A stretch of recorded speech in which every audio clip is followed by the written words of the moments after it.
Today we're going to draw a picture of bats in front of a moon. So get your sketchbook ready and we are going to be drawing these awesome bats. You're going to need something that is a big circle to trace. So you can pause the video while you find something. I found this canister of wipes. Probably most people have those laying around these days. And I held them down with one hand and traced around with my pencil with the other hand. You could use a cup or a bowl, but it has to be kind of a bigger circle, so maybe a bowl would be better. And then I went back and kind of touched it up because the wipe container was like a little wiggly on the bottom, but then you could just fix it with your pencil because that's not too hard to do. So anyway, we are going to draw some bats next to the moon. I'm just touching up here. Nice. So there are a whole bunch of different ways that you can draw bats, but this is the one I find is kind of easier to teach. You draw an oval and then you add two little ears sticking up on the top, kind of like little horns. And then coming out from the center of the oval, you do a line going over. It kind of arches up and then curves down. It doesn't have a real point at the top.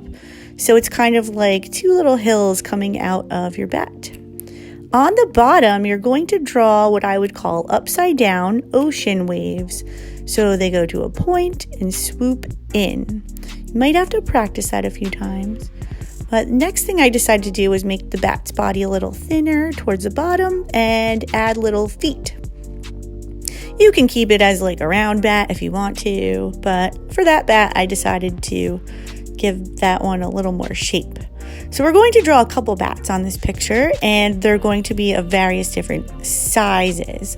So over here on the moon, I'm going to do another oval and I'm kind of repeating the process, going up and then down. That one I tried to do pointy just to see if it would come out a little better.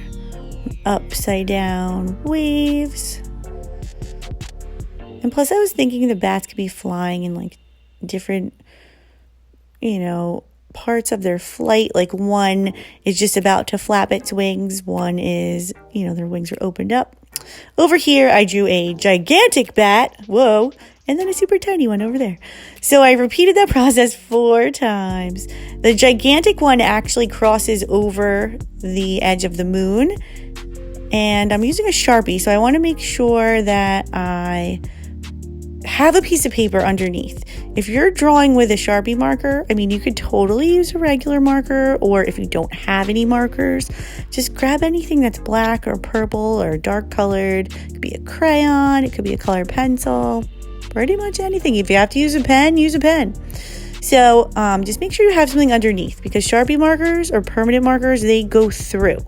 So either in your sketchbook, you put an extra piece or you're just going to sacrifice the next page as one of those pages you don't use.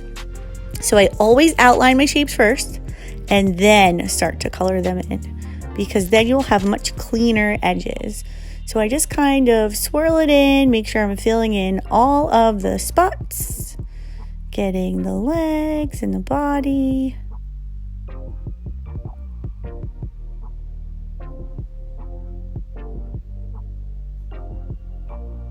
Getting my wings filled in. It's kind of fun. Markers are like similar to painting. I'm going to do a little time lapse here because it actually took, a couple minutes to do this. Take your time and make it neat. I switched to a tiny Sharpie there because that bat was really small. You could use a pen if you have to. Next, we're going to talk about the texture of the moon. You may have thought that the bats were the cool part of this picture, but what I think is the coolest part is drawing the texture on the moon. So I did these wiggly kind of circle-ish shapes. They're what I would call organic shapes because they don't really have a specific name like circle or square, but they're more like what you would find in nature, like a little puddle or something like that. So I took these little shapes and I drew them all over the moon in different sizes. Then you just take your regular pencil and you shade them in. Now I'm going to zoom in so you can see a little bit better, but I'm doing darker and then medium and then lighter. So I'm starting on the left side doing darker kind of coloring. Now, to make it darker, you just press harder with your pencil. That's a little technique that artists use to control the pressure, and that results in making different shades or different tones with a color. So then I wanted to do medium. I just didn't push as hard. And then all the way on the left side, I pushed really, really, really light to make my lightest color. So I repeat that on all of these texture spots, which actually are representing the craters on the moon. And then I kind of outlined my moon and shaded the edges. It looks pretty good. There's my crayons. Got my crayons ready to start my background. We are going to take a blue and a purple. Now, these two have no wrappers on them. I don't know why, but you can test them on a separate sheet if you can't tell the difference. If you ever have trouble telling blue and purple apart, which sometimes, to be honest, I do too. So I have to test them on a separate sheet of paper.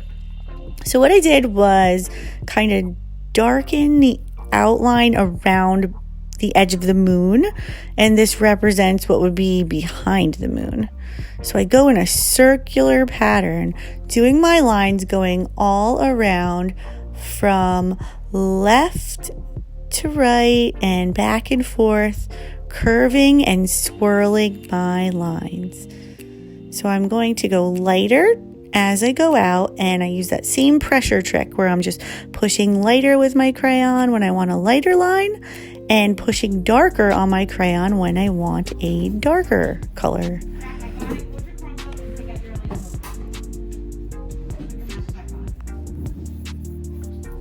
So make sure that you get underneath the bats and all around on the other side of the moon with your blue. And then you can switch to purple and add in your second layer of color. Here's a little close-up to show you how I'm overlapping the colors and coloring dark next to the moon, and then just kind of fanning it out all around in a circular pattern to make the sky have a really nice swirl. It sort of reminds me of a Vincent van Gogh painting with that very, very linear fashion, which means kind of coloring with lines instead of coloring in fully. So check it out. I go all the way around, add lots of layers of color until I am happy with the way that this looks, and you don't actually have to color the moon, which is kind of cool.